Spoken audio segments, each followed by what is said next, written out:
Le Saint-Laurent est mondialement connu. Ce qui l'est moins, c'est son long parcours. Il se transforme parfois en un énorme marais. Le lac Saint-Pierre au Québec en est l'illustration parfaite. À lui seul, il représente 40% des zones humides du fleuve.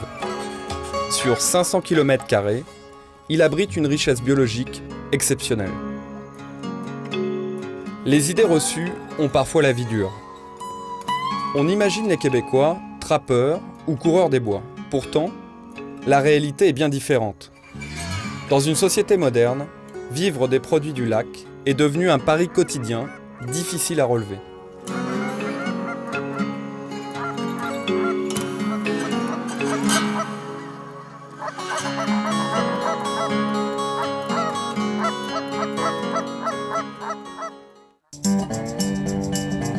Il n'y a pas de hasard dans la vie.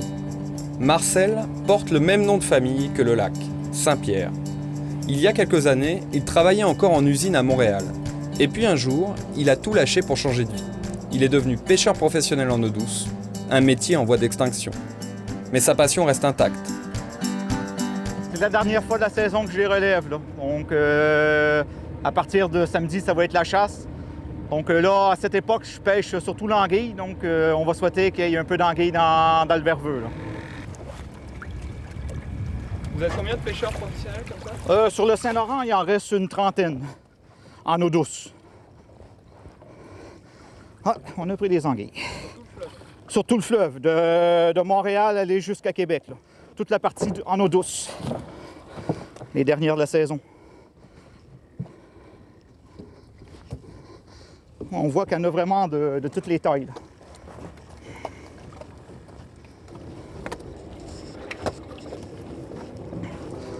Donc, une anguille de cette taille-là, c'est une anguille qui s'en va dans la mer des Sargasses pour se reproduire. C'est une anguille qui a entre 15 et 20 ans. Allez.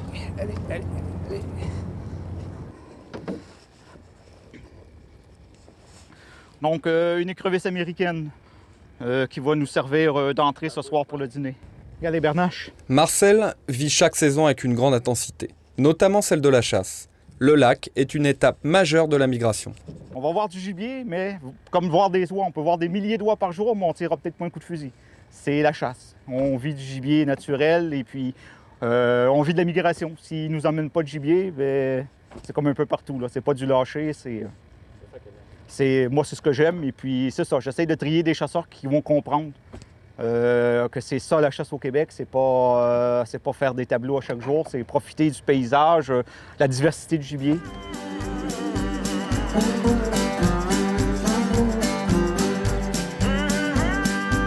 Ça fait une dizaine d'années que je guide des chasseurs européens. Et puis, maintenant, j'ai 98% de chasseurs qui reviennent presque tous les ans. Donc, je trouve que c'est quand même bien. Et en plus, ça me donne la chance de pouvoir aller chasser l'hiver à la hutte en France. Ce qui n'est pas négligeable non plus quand la chasse est fermée chez nous. En ce début de saison, les vents apportent déjà les premières bernaches du Canada, le gibier roi des sauvaginiers du Québec. Dans quelques jours, la maison de Marcel va être envahie par des touristes d'un genre particulier. Des visiteurs français qui n'hésitent pas à traverser l'Atlantique pour quelques oies. Le lac Saint-Pierre est situé à moins d'1 heure de voiture du centre de Montréal. Jean-Louis et Thierry, deux sauvaginiers de la Somme, sont en territoire connu. Pour Johan, en revanche, tout est nouveau. C'est même la première fois qu'il traverse l'Atlantique. La première fois aussi qu'il prend l'avion. Ils sont bizarres quand même, les bâtiments, sont moins jolis que chez nous, hein. J'aurais pas voyagé s'il n'y avait pas la chasse. Non. Même pour mon boulot, ça a pu m'arriver d'avoir des propositions à l'étranger. Ça a fini, j'ai refusé. Ça m'a intéressé, mais j'ai refusé. Mais par contre, la chasse aux oies, ça, je ne l'ai pas refusé. Je l'ai pris. C'est pas la première fois que je viens au Canada, c'est maintenant la 5e fois et toujours avec le même plaisir, à vrai dire. Jean-Louis est un privilégié. Marcel l'a invité à venir chasser ici. Une invitation originale à plus d'un titre, entre deux passionnés du gibier d'eau. Alors Marcel, j'ai rencontré ce garçon tout simplement sur Internet. Et puis l'échange a été très bref en fait. Il me disait tout simplement, eh bien moi mon rêve c'est de venir en France. Et puis moi je lui ai dit, eh bien, écoute, mon rêve moi c'est d'aller au Canada, on pourrait peut-être s'arranger, on fait chacun non pas la moitié du chemin, mais un coup tu viens et un coup j'y vais. Donc voilà comment ça s'est mis en place tranquillement. Au cœur du Québec, ils sont venus chercher leur part de rêve, les grands vols d'oies qu'ils n'ont pas en Europe. Dans quelques jours, ils vont connaître les frissons de l'ouverture de la chasse sur le lac Saint-Pierre. C'est pour ça que vous avez pris la fleur de lys comme emblème, les Québécois. Ouais. Moi, je croyais que les Français qui avaient du bon sens, ils avaient tous été guillotinés, moi. Non, il y en a resté. Il y en a quelques-uns au stock. Marcel est sollicité dès l'arrivée de ses hôtes. Johan, malgré la fatigue du voyage, veut tout savoir tout de suite. Tu vois, ça, c'est fait en Chine. J'ai un ami armurier. Ils sont jolis. Ça, c'est fait en Chine. C'est les blettes les plus réalistes sur le marché, c'est les moins chers sur le marché, puis la peinture, elle tient pas. Ouais. Là, en début de saison, c'est énormément de canards de surface, énormément de colvert, mais le colvert chez nous, c'est pas un domestique, là. C'est vraiment le canard sauvage par excellence, là. Puis sarcelle d'hiver, pilet, un peu de siffleur, souchet. On est chanceux carolin. Et puis, en caleuse, si on peut avoir une journée ou deux de vent nord, vent nord-ouest cette semaine, on devrait donc pour faire du Milounan. Ah ouais. Puis Morillon. Ah ouais, Peut-être les premières macreuses, si on est chanceux à la fin de la semaine. Tandis que Johan continue à inspecter le garage de Marcel, Jean-Louis et Thierry ont une mission particulière. Ils vont acheter les timbres indispensables pour obtenir leur permis de chasse québécois. On va chercher permis fédéral à la poste. Par rapport à la France, maintenant c'est quand même mieux. Après toi. On va aller voir la postière. Oui. Alors qu'est-ce que c'est comme timbre cette année sur le fédéral? Une bécassine. D'accord. L'année dernière, c'était une noix de bernache. Chasser au Québec a d'autres avantages que la seule beauté des paysages. Ici, on est actuellement à une petite centaine de dollars, ce qui fait environ un peu moins de 100 euros, quoi. On va dire 80 euros, quoi. Donc c'est moins cher, c'est très clairement moins cher, et c'est tant mieux. C'est pas pour autant qu'il y a plus de chasseurs, mais en attendant, je crois que les chasseurs français seraient contents de pouvoir chasser à ce prix-là. Bon, ben voilà. Bonne chose de faite. Maintenant, il n'y a plus qu'à prendre les fusils et puis attendre l'ouverture. Et quelques canards. Oui, c'est soir. Au même moment, sur le lac Saint-Pierre, Marcel a trouvé un moyen de contenir l'impatience de Johan. Et quelques oies éventuellement aussi, puisqu'ils en ont quelques-unes ici. Une sortie en canot sera l'occasion de répondre à la plupart de ses questions.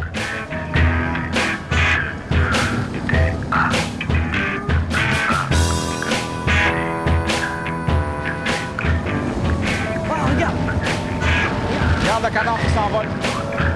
Sarcelle, canard noir, siffleur d'Amérique, carolin. Un spectacle hors norme. Johan en reste presque muet. Tu vois des canards noirs, Johan, à gauche. Ah, je les vois là!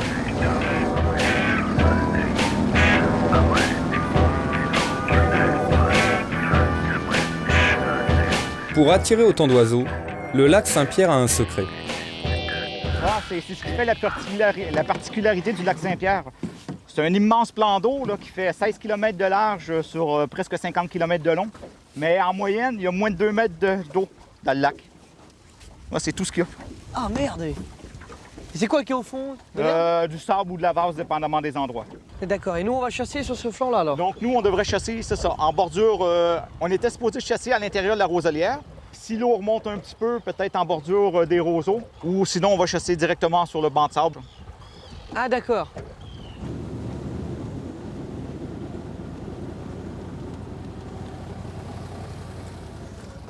Je pense que ça s'engage vachement bien.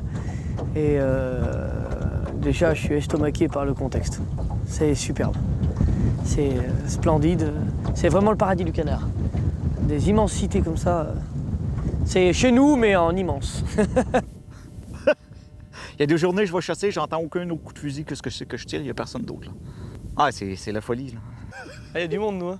Ah, nous, il y a 1,5 million de chasseurs. Hein. Ouais, ça paraît. Et la France est 20 fois plus petite que le Canada.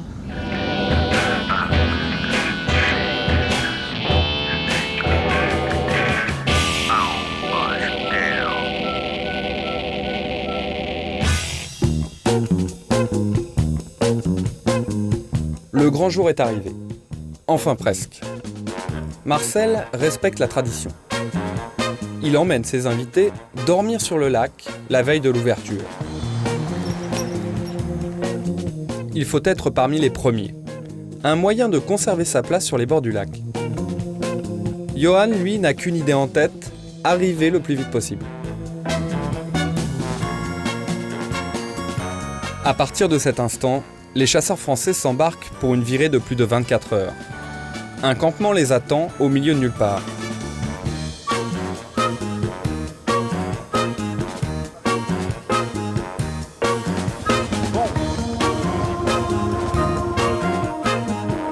Ils ne sont pas les seuls à avoir eu l'idée de venir en avance.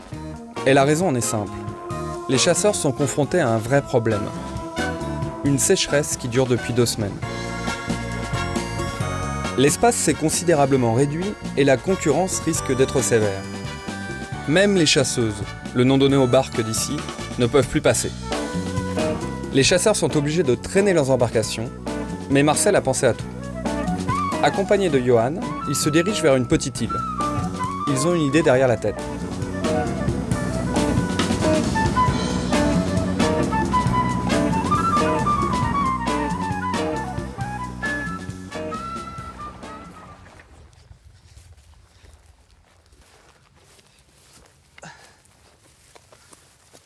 On coupe des branches de sol pour faire un affût. Vu le bon niveau du lac, on n'arrivera pas à chasser avec la chasseuse parce qu'il n'y a plus de roseaux pour vraiment camoufler la chasseuse. Donc on va chasser en bordure de la rive sur le sable. Et puis on va faire comme une espèce d'affût en branche de sol pour essayer que les oiseaux pensent que c'est comme un petit bosquet d'arbres en bordure d'eau. Je crois qu'aujourd'hui, il va falloir sortir tous nos trucs et tous nos secrets qu'on a de cachés pour essayer pour demain réussir à s'en sauver, réussir à faire une belle chasse. Là. On a le droit de couper des branches de saule? C'est des branches de saule, ça? Oui, c'est des branches de saule. D'accord. Oui, au Québec, le saule, surtout le saule dans les marais, c'est vraiment considéré une espèce envahissante. Donc, c'est la seule espèce que l'État permet qu'on coupe sans avoir une autorisation spéciale ou un permis. Puis en les coupant, on empêche que les arbres grossissent trop vite. Donc, c'est sûr qu'on n'élimine pas le problème, mais on ralentit l'assèchement des marais. Va en avoir à faire, Marcel! Ça pourrait être bon.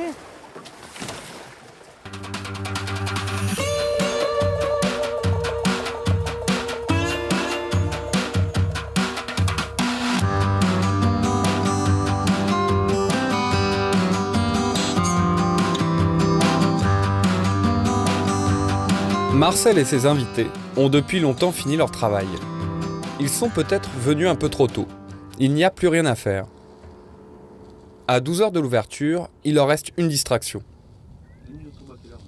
Le spectacle du ballet incessant des chasseuses se plaçant pour le lendemain, avec des embarcations de plus en plus improbables.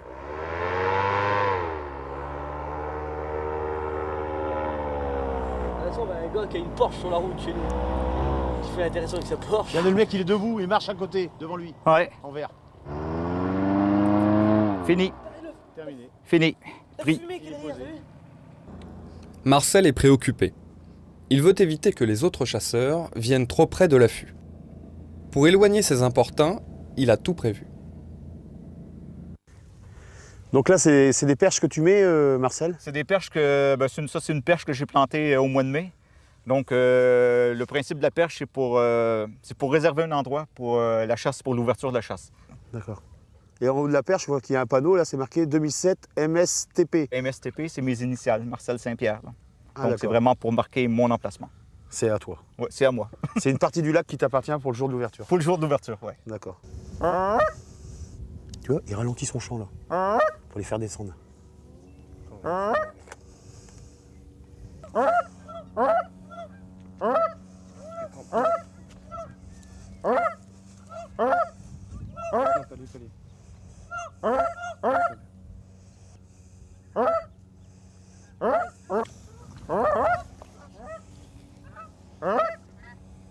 Ce magnifique vol de bernache a une conséquence immédiate. Thierry, Johan et Jean-Louis persuadent Marcel de poser quelques blettes d'oie, en plus des formes de canard.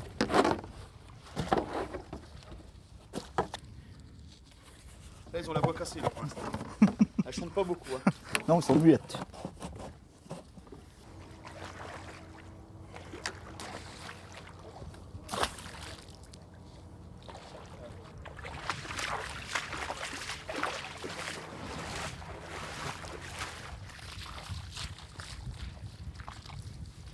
Ça a l'air vraiment des bernaches qui sont arrêtés en bordure. Ouais.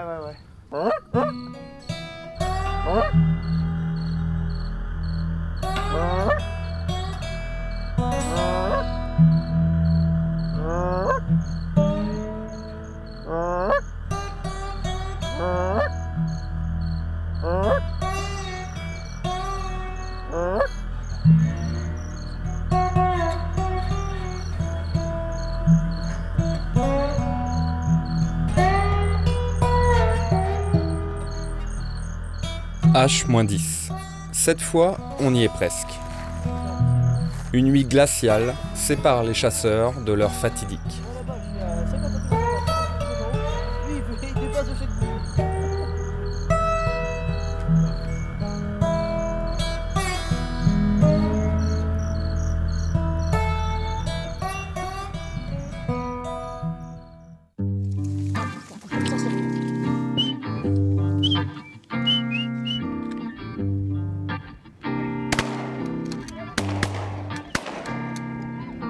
Ce matin, le lac est en pleine effervescence.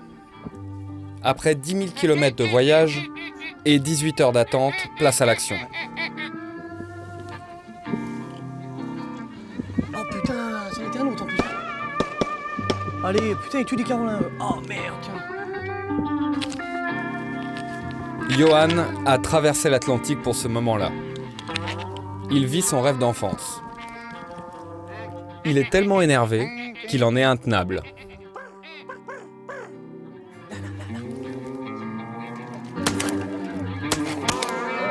Johan!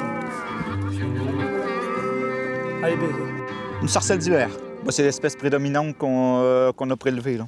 La sarcelle Caroline ou la sarcelle d'hiver? Ben, c'est ça. Chez nous, on l'appelle la sarcelle d'hiver, mais pour vous, c'est la sarcelle de Caroline. Je pense que la différence entre la sarcelle d'hiver et la sarcelle Caroline, c'est la barre blanche qu'on peut trouver ici. La sarcelle d'hiver, nous, on l'a pas. Elle est juste au-dessus du miroir. Et la sarcelle Caroline, là, ici. Soit je me suis exactement la vraie différence entre les deux sarcelles. Il y en a 4 là. Tu vois? Ouais. Ouais, on les a vus.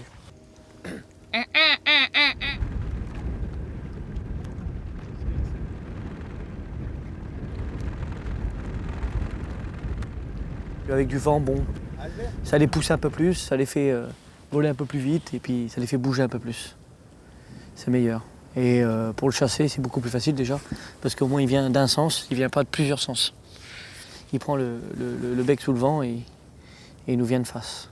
Et on était bien attelés, dans le bon sens, pour chasser en vent comme il est là.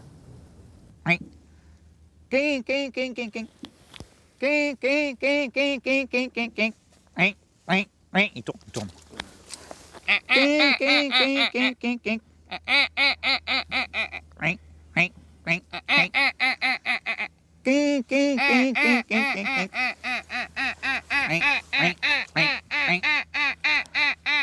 Mais bon, là.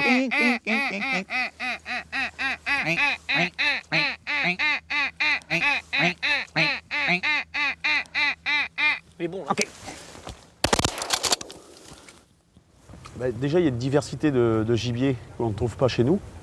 On a pratiquement tous les gibiers qu'on trouve chez nous, plus certaines espèces qu'on ne trouve pas chez nous. Et on a une densité de canards, que ce soit en colvert ou en sauvagine, qui est quand même beaucoup plus importante. Le biotope qui est quand même qui se rapproche pratiquement des biotopes de certains endroits ici en France, au bord de la mer, parce qu'on est sur le bord d'un lac d'eau douce, mais avec des étendues quand même un peu démesurées par rapport à chez nous, quoi. Contrairement à la France, c'est-à-dire qu'ici, par exemple, on a un PMA, un prélèvement maximum autorisé, à 6 canards et à 5 oies par jour et par chasseur, qui me semblent être des chiffres tout à fait normaux, sympathiques et raisonnés, quoi.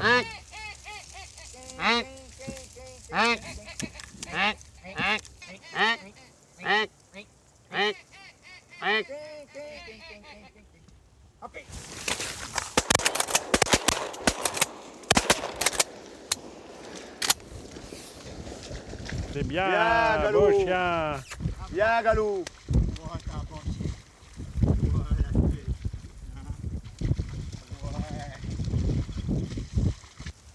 y a un noir et un normal?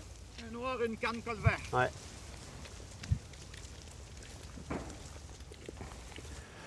Oui, une chose aussi qui est à mes yeux très importante, c'est qu'ici on ne peut pas chasser avec des appelants vivants. Donc on est obligé de recourir au blétage, que l'on connaît bien en France bien sûr. Bon, c'est un peu dommage à mon avis parce que ça enlève un petit peu du côté intéressant. Je veux dire, l'élevage des canards, ça reste très très important chez nous. Ici, c'est vrai qu'on a plus recours je serais tenté de dire au dollar, c'est-à-dire des blettes qui sont quand même relativement onéreuses, des blettes qui sont particulièrement élaborées. Donc c'est un peu le côté américain.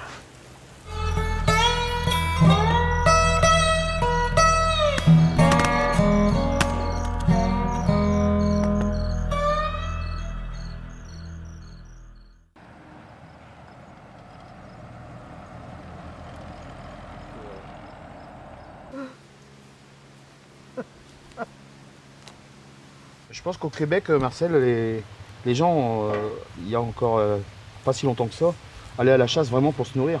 Ouais, ben je dirais que la chasse commerciale, ça existait jusqu'à la fin des années 50 au Québec, là, où les gens chassaient pour vendre la chair de canard. Là. Oui. C'était plus permis depuis les années 30, mais par contre, les gens continuaient quand même. Les Français vivent et dorment dans la maison de Marcel. Une immersion totale dans le mode de vie québécois. La seule différence entre ses cousins éloignés, la cuisine.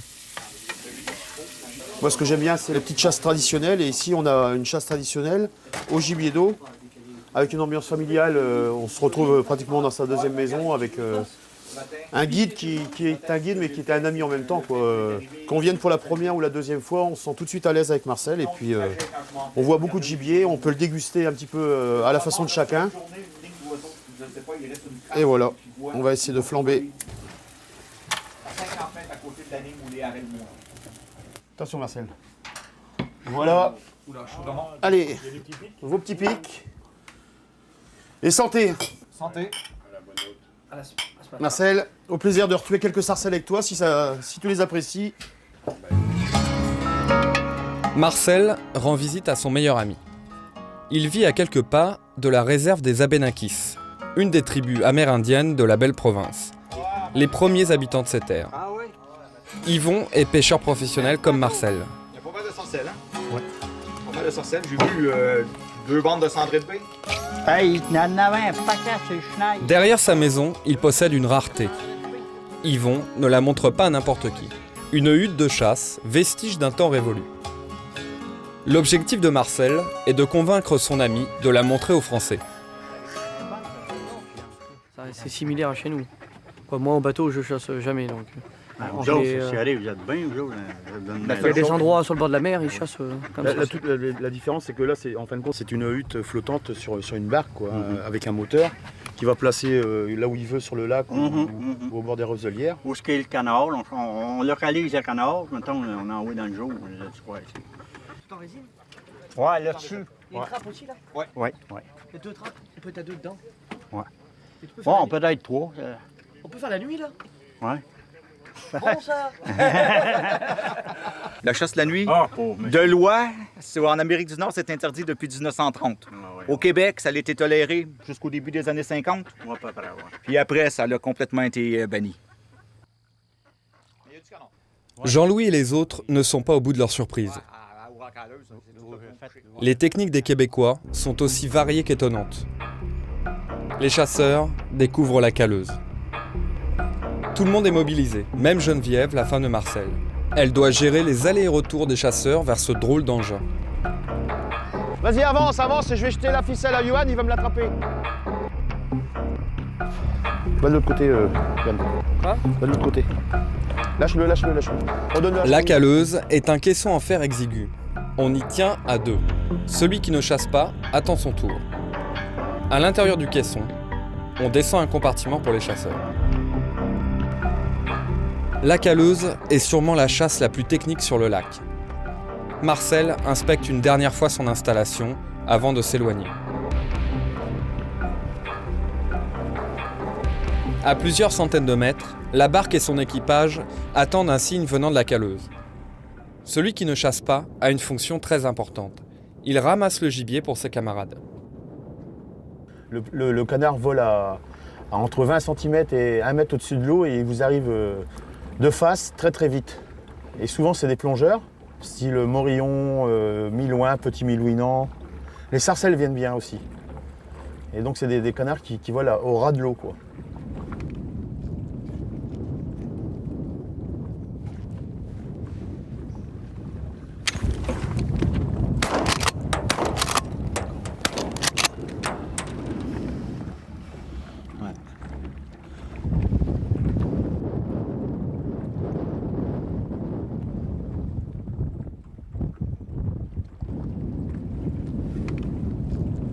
Là, on a un vol de peut-être des oies. Comment ? Ouais. Là, on tient un canard dans un comment.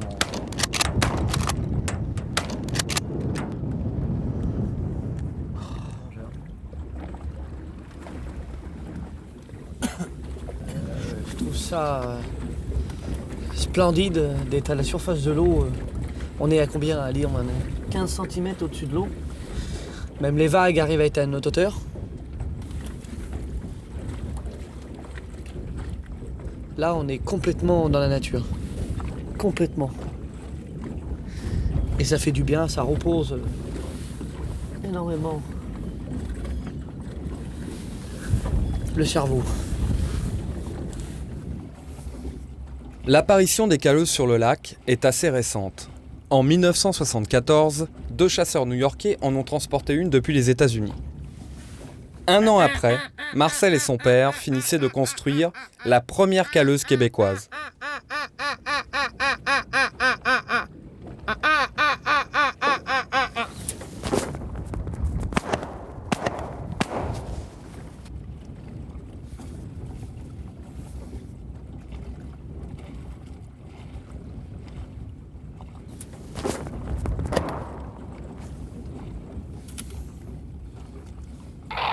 Jean-Louis ? Ouais, je te reçois 4 sur 5, 4 sur 5. Un oiseau. 40 mètres derrière les blettes.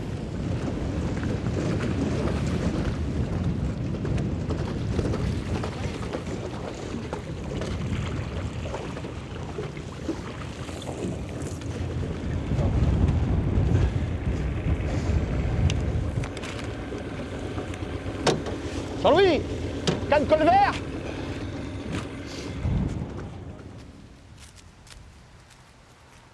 Marcel a encore pas mal de techniques à montrer aux chasseurs français.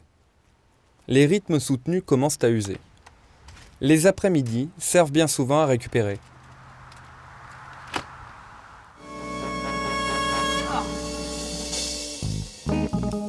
C'est la 5e visite de Jean-Louis chez Marcel. Pourtant, ce matin, c'est la première fois qu'il a le privilège d'apercevoir son trésor. Une collection de blettes qui date pour les plus anciennes du début du XXe siècle. Il y a des choses dedans. Donc il y a un peu de tout. Une blette qui vient de New York. Ça date de la fin des années 20. Et elle a vraiment Puis on servi. voit qu'elle a servi et trouvé. Elle a vraiment trouvé. Ben, ça, c'est une blette qui a été sculptée par un sculpteur local là, du village chez moi. Là. Et là, on voit qu'elle a pris aussi quelques plombs. Hein. Ouais, puis la peinture commence à s'en aller aussi. Là. Il faudrait presque les restaurer. Il n'y a pas des restaurateurs de blettes? Non, puis si tu restaures une blette, ben, elle perd plus de 50% de sa valeur. Donc, il faut vraiment qu'elle reste originale. Et aujourd'hui, une blette comme ça, est-ce que ça a une valeur marchande? Ouais, ben, en Amérique du Nord, il y a vraiment un marché, surtout sur la côte est américaine, pour les blettes. Les prix sont vraiment énormes. Là. La blette la plus chère qui s'est vendue jusqu'à maintenant, c'est 250 000 $ américains pour une blette. Donc, c'est la folie.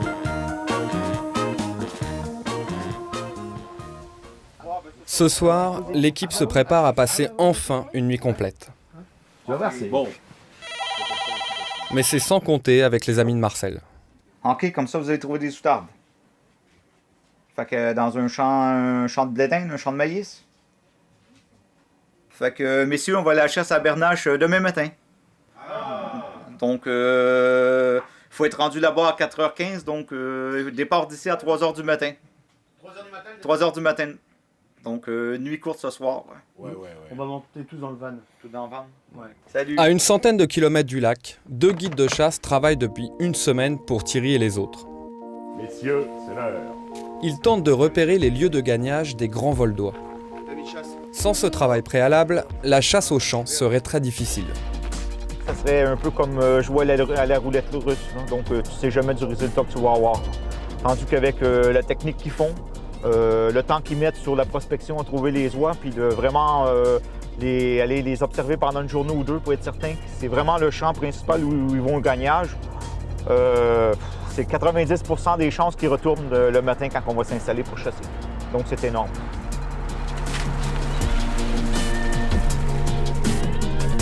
La débauche de moyens est impressionnante. Quad, remorques, blettes, camionnettes. Cette chasse vient des États-Unis. Et elle est très à la mode au Québec. Les Français, eux, restent perplexes.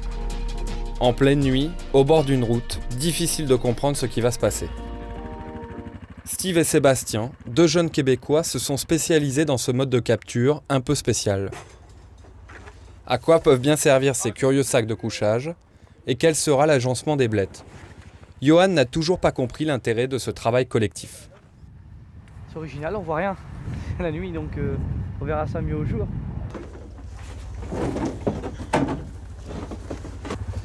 Tu vois, moi je suis le préposé aux chaussettes.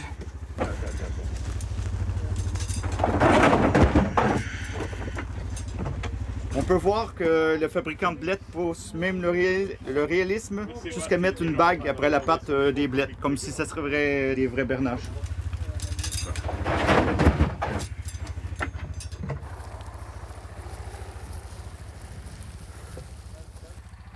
Les caches qui sont vraiment, comme leur nom indique, cachées dans un champ de labour de maïs fraîchement coupé. Et donc pratiquement, même à l'œil nu, un homme à 100 mètres ne repérerait même pas la présence, quoi. Il y a beaucoup de travail en amont et beaucoup de travail de préparation le jour de la chasse. Pour une chasse qui dure très peu de temps, mais qui est d'une réussite exceptionnelle et un résultat incomparable, on va dire.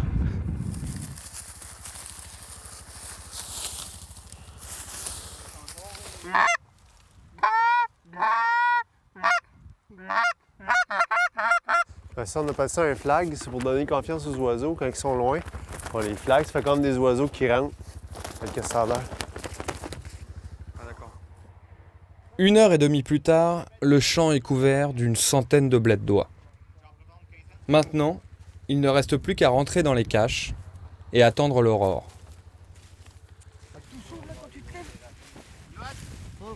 C'est presque un rêve pour eux de voir des oies venir si près.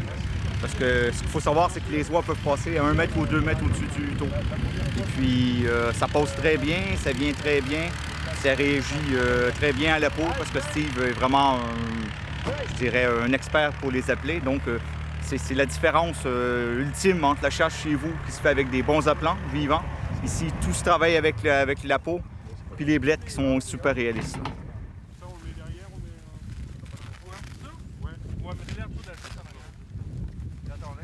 Regarde bien, Johan, il faut que tu sois assis pour que, regarde le couvercle du huteau, que le couvercle se rabatte complètement. Donc tu t'avances. Il faut que le couvercle se rabatte jusque sur ton estomac. Ah oui d'accord, t'as une main sur la machine. Ouais, une main sur le huteau, une main sur ton fusil. Oui ça, ouais. Ma poule.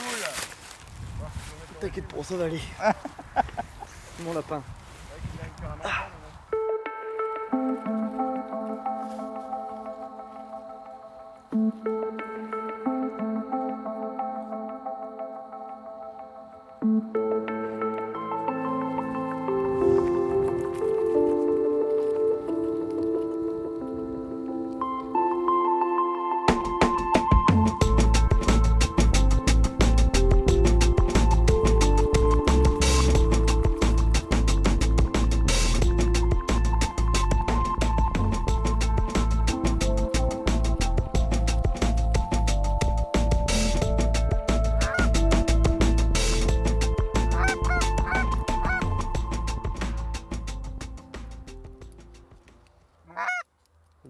là que c'est pas intéressé.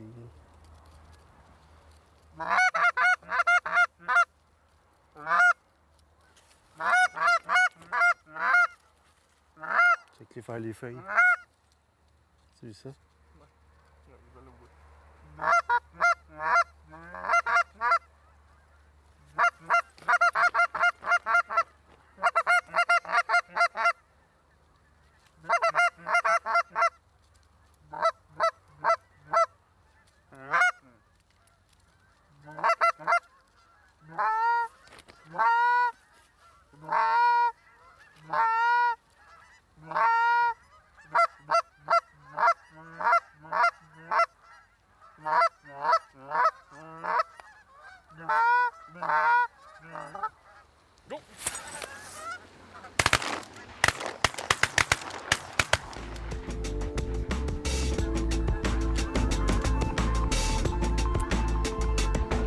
La particularité de la chasse à la bernache au champ, c'est vraiment que l'action se fait très, très rapidement.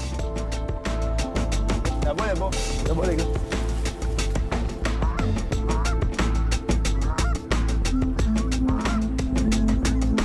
Comme on peut voir, dès qu'un vol de bernache se présente, quand ils viennent bien au bled, c'est quand même très rapide. Le tir est rapide.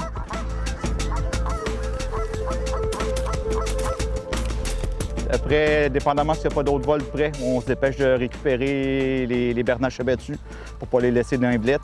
Et puis après, c'est de l'attente. Mais c'est vrai qu'en moyenne, quand il y a quand même une bonne densité de gibier, le temps de faire les PMA de bernache, ça peut prendre 20 minutes là, à 5 fusils. Là. Moi, je trouve que venir chasser au Québec, le gibier d'eau, puis faire que de la chasse sur les plans d'eau et pas faire de chasse au champ, c'est presque manquer son voyage. Une journée de chasse au champ, je trouve que c'est la norme là, pour vraiment découvrir le mode de chasse qui est totalement inconnu chez vous. Après cette chasse étonnante, Marcel a invité tous ses amis à déjeuner. Tout le monde se retrouve autour de la spécialité d'Yvon, l'esturgeon fumé. Faut que tu partes ton poisson pour le faire, faut que ça soit cuit en réalité. Pas 24 mains pour un poisson. Yvon, c'est un fumeur professionnel, on va dire, mais juste pour ses amis. Et manger comme ça, chaud, quand ça vient d'être fumé, il faut venir voir ici pour savoir ce que c'est. C'est trop bon. De leur côté, Johan et Steve commandent pour la énième fois la chasse du matin. La journée n'est pourtant pas finie. Thierry a réussi à convaincre Christian, un ami de Marcel, de l'emmener avec lui à la pêche. Là, je dois me concentrer pour passer au bon endroit vu le bas niveau de l'eau. Ouais, j'ai pas envie de ramer, hein. Non. Le lac est connu pour ses pêches miraculeuses de cendres. Quel est celui qui va remonter le plus gros, là? Ah, un bébé. C'est un bébé, toi? Ouais. Ah, moi, non. Un peu plus gros qu'un bébé. Ouais. Un peu plus gros. Allez, celui-là, il va finir dans l'assiette à Geneviève. Le midi, on peut aller à la pêche, après avoir mangé vite fait à table chez Marcel. Et les autres, ils n'ont pas l'air trop pêcheurs, hein, par contre. Non, ils préfèrent à la chasse et faire la sieste l'après-midi, à l'heure du midi, après le repas, quoi. Moi, je suis pas là pour me reposer, je suis là pour vivre à notre visiteur. Un visiteur, une touche, une prise. Je suis en train de me prendre une branlée, là, par le Québécois. Ah, il était agressif. Ah ouais, il avait faim, là. Pour prendre des cendres, il faut trouver l'endroit le plus profond du lac. Le seul inconvénient, c'est qu'il est situé en plein couloir maritime. No smoking sur le bateau. Et le Saint-Laurent est un fleuve très fréquenté. Il y a un conteneur anglais dessus. La piano. On est tout petit comparé à eux. Même pas peur. Lève la ligne, on va changer de côté de point maritime. D'accord.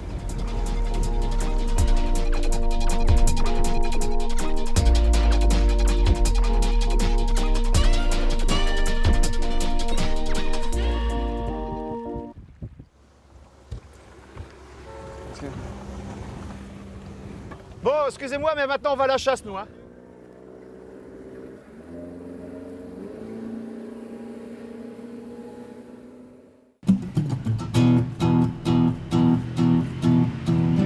Aujourd'hui, la chasseuse est de sortie. Il a plu en amont du fleuve et l'effet est immédiat. Les eaux du lac ont remonté aussi vite qu'elles avaient baissé.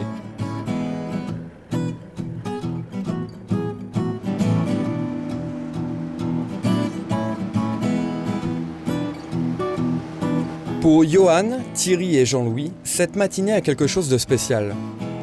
Les oies sont enfin arrivés sur le lac. Toute la nuit, ils les ont entendus passer au-dessus de la maison de Marcel.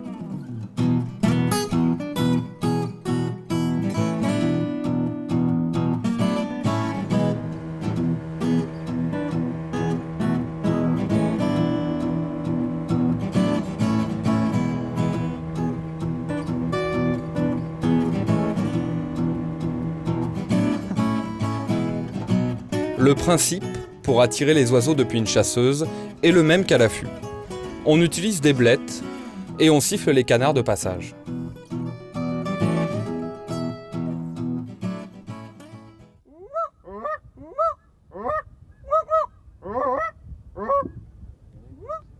Non, tu vois où ils vont passer sur le banc de sable. Parce qu'ils suivent la rive du canal. Là. Ils vont passer juste en bordure de banc de sable. Là.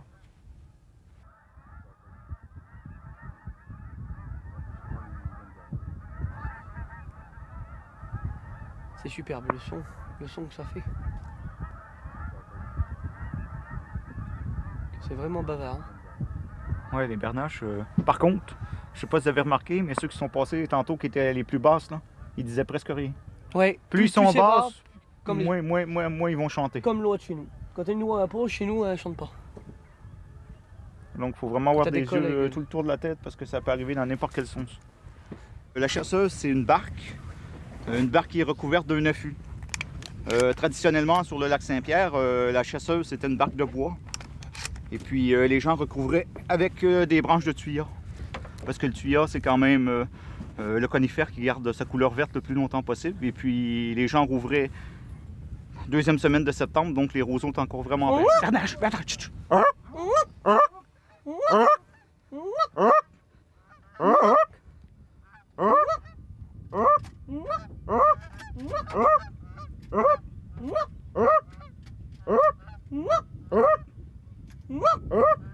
Mais là, ils sont arrivés de devant. Qui regardait de devant? Personne. Moi, c'est sûr que quand on embarque dans une chasseuse, la première chose qu'on remarque, c'est vraiment l'étroitesse d'espace qu'on a sur le dessus. Ça a été vraiment pensé pour essayer de laisser le plus d'espace possible pour les chasseurs, tout en gardant le moins d'espace possible pour que le gibier ne puisse voir à l'intérieur. Parce que souvent, vu des airs, c'est vraiment le trou que ça fait en longueur qui effraie le gibier. Elles viennent sur nous, elles descendent. On les essaie? OK.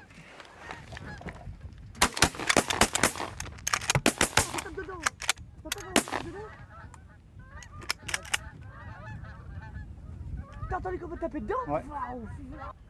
Derrière des sarcelles qui se montent. Ah, viens.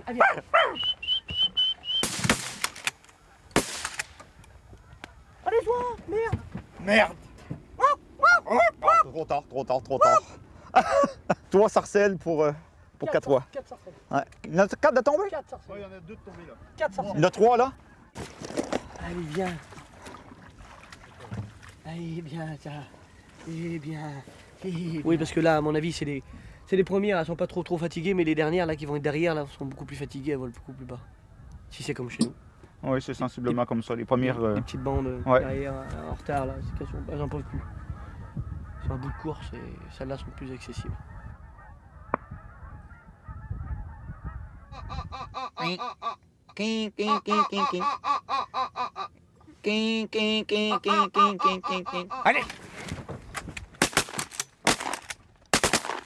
4, ouais. Il y a au moins 3 canards noirs. Bon, 3 canards noirs, un siffleur. Petit gars, c'est un canard noir. Ouais, c'est sûr, ouais, c'est un canard noir. Ouais. Allez, petit gars. Un canard noir. Donc, le canard noir, c'était l'espèce la plus abondante au Québec de canards de surface jusqu'à la fin des années 70. Et après, le colvert a commencé à s'implanter de plus en plus. Et le canard noir est en baisse de population depuis le début des années 90. Là, parce que le colvert prend tout son habitat. Siffleur d'Amérique. Toi, Johan, qu'est-ce que tu nous ramènes? Là, des noirâtres. 2 canards noirs. D'en avoir un? Non, 2. 2 canards noirs et un siffleur d'Amérique. 2. Ouais, un siffleur, c'est à mon avis une femelle, non? Non, mâle. Un jeune mâle? Un jeune mâle.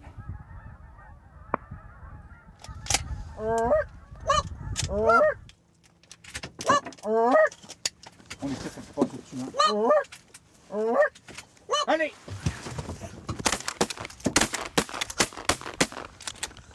Oh putain, mais c'est pas vrai! Il faut faire quoi? Et pour qu'elle tombe? Oh, l'autre derrière, c'est pas possible, elle peut pas tenir. Elle peut pas tenir le choc. Ah, ça y est, elle va lâcher, elle va lâcher. Oh, c'est impossible qu'elle lâche pas. Elle va lâcher, c'est pas possible. Oh là là. On la tire à combien? À 35 mètres, 40 mètres? 40 mètres. Non, mais j'en ai fait tomber plus loin que ça, là. C'est pas... C'est la poisse. C'est vraiment la poisse, il n'y a rien à faire. Bah, pour les oies aujourd'hui, je serais tenté de dire qu'on a eu le droit à un grand spectacle. Hein. Depuis ce matin, 8 heures quasiment, on peut dire, enfin 7 heures même, on peut dire qu'on les voit bande sur bande. Hein. Il n'a pas été une minute sans voir au moins une bande, si ce n'est plus. Non, c'est vraiment exceptionnel comme journée. Hein. Maintenant, au niveau de la réussite, c'est autre chose, hein, mais on en a vu. Je crois que le chasseur doit aussi parfois se satisfaire du plaisir des dieux, quoi. Et des yeux, surtout. Je crois on brûle de la même passion, si je pourrais dire. Je crois qu'on est vraiment aussi accro à la chasse à la sauvagine, que ce soit les Québécois ou les sauvaginiers français. On a vraiment la même passion.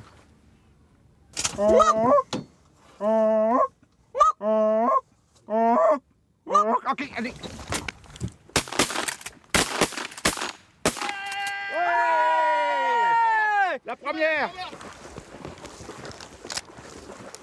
Fais gaffe, Johan, la charonne! Allez, la charonne! Champagne!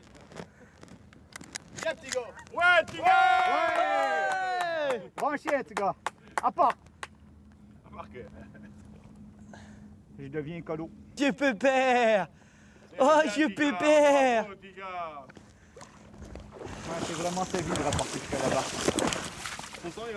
Ah, là, heureux, là! Ah, ça y est, là! Allez, petit gars! Donc voilà notre première bernache si attendue depuis le matin de l'ouverture, mais je dois dire beaucoup plus depuis ce matin. Même je commençais à désespérer, j'y croyais presque plus. Je pensais qu'on avait la poisse. Là.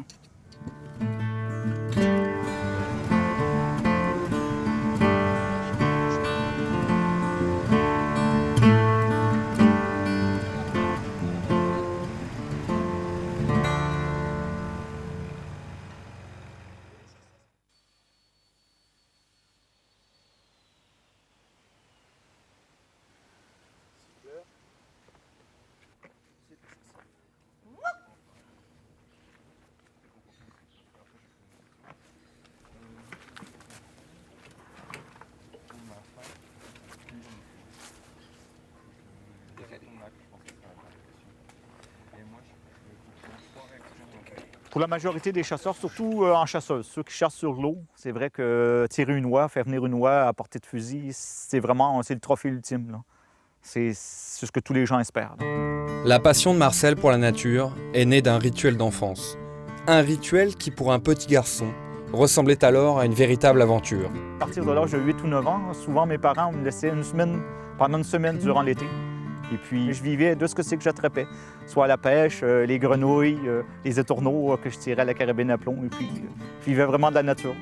Je n'avais pas le droit d'aller sur le lac, j'avais le droit d'aller sur la rivière. Donc, l'embouchure de la rivière, j'avais peut-être 4 km de rivière à faire en barque, là, avec un 3 chevaux.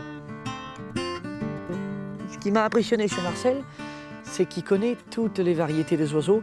Il a 25 espèces d'oiseaux natidés qu'il arrive à reconnaître sur les doigts de la main. Les gens ici ne se rendent pas encore compte qu'ils peuvent finir par polluer ou tout détruire ce qu'ils ont. C'est encore la mentalité de dire on a de l'espace, on n'est pas pollué, on ne pollue pas, et puis on n'arrivera jamais à la fin de la ressource des animaux ou bien non des poissons pour la pêche ou la chasse. Là. Même les buses, il les connaît toutes. Il connaît toutes les sortes de faucons, il connaît toutes les sortes de geais. Moi, je dirais qu'on est 50 ans en retard sur l'Europe. Un jour, ça va nous arriver, mais on n'est pas encore assez intelligent à s'en rendre compte. Là.